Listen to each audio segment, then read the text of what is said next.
Magaalaa Finfinnee magaalaa Afrikaa guddisa daa'immaniin fakkeenya taate taasisuuf yaada ka'umsaa kantiibaa Adaanech Abeebeen kan eegalame sagantaan guddina daa'imummaan duraa hojiirra kan oole yoo ta'u kanaanis daa'imman maatii galii gadaanaa qabanirraa dhalatan kunuunsa gahaa argatanii sammuu fi qaamaan ga'oomanii akka guddataniif sagantaa kanaan hojiileen ajaa'ibsiisoo ta'an hojjetamaas jiru.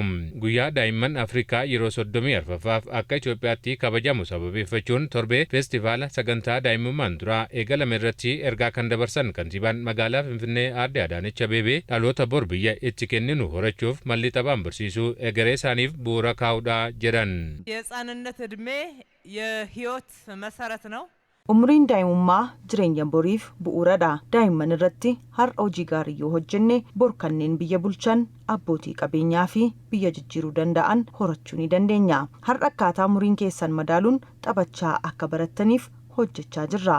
Kun immoo sammuu fi qaamaan akka cimtaniif gahee guddaa qaba.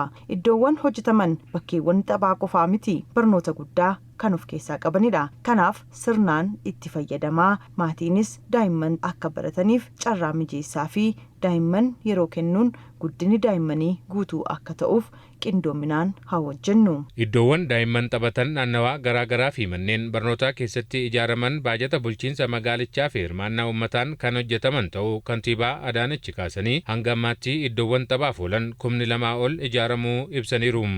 በየትምህርት ቤቱ የሚሆን በየሰፈሩ የተሰራውን የሕፃናት መጫወቻ Iddoowwan taphaa naannawaa keessanittis ta'e manneen barnootaa keessa jiran kan isiniif hojjechiise bulchiinsa magaalaa Finfinneeti. Baajata magaalichaan cinatti abbootii qabeenyaa hirmaachisuun ni hojjeta. Iddoowwan daa'imman taphatan gara 12,000 ta'an hojjechaa jirra. Hanga ammaattis kan hojjenne 2,100 ni ta'u. Kanaan dura Finfinneen daa'immaniif bakka kennaan turre. Kana booda bakka isiniif malu argattanii magaalittii keessa akka feetan burraaqaa akka guddattaniif hojjetamaa jira. Hooggantuun biiroo dhimma dubartootaa daa'immanii fi hawaasummaa magaalaa Finfinnee Aadde Qonjiit Dabalaa hojiileen misoomaa hojjetamaa jiran xiyyeeffannoo addaa daa'immaniif kan kennanidha jedhan.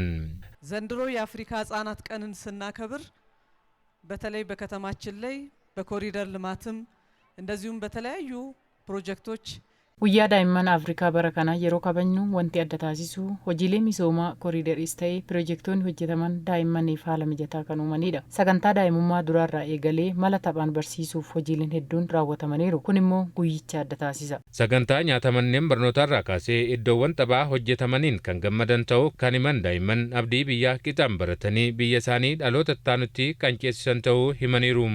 በትምህርት ቤታችን ውስጥ የተመጣጠነ ምግብ እያገኘን manneen barnootaa keenya keessatti nyaata madaalawaa argachaa barachaa jirra. Barnoota keenyas bilisaan baranna. Naannawaa keenyatti iddoowwan taphaa kantiibaa Adaanech Abeebeen nuuf hojjetamaniiru. Irra deebi'ee galatoomaan jedhaan barnoota koo cimee baradhee akkuma isaanii biyya koo bulchuun barbaada. አዳነች አቤቤ ለኛ ትምህርት ቤት ያደረገችልን ጥሩ ነገር እናመሰግናለን። Kantiibaa Adaanech Abeebee waan gaarii nuuf taasisaniif galatoomaa jechuun hin barbaada. Nyaanni keenyalleen jijjiiramee jira. Iddoowwan bilisaanitti taphannuus nu ijaaramanii jiru. Galatoomaa isin jaalanna jennaani. Akkuma keessan cimee baradhee jijjiiramuun biyya hoo naan tajaajila. Saganticha irratti waldorgommiin fiigichaa daa'imman gidduutti adeemsifameera.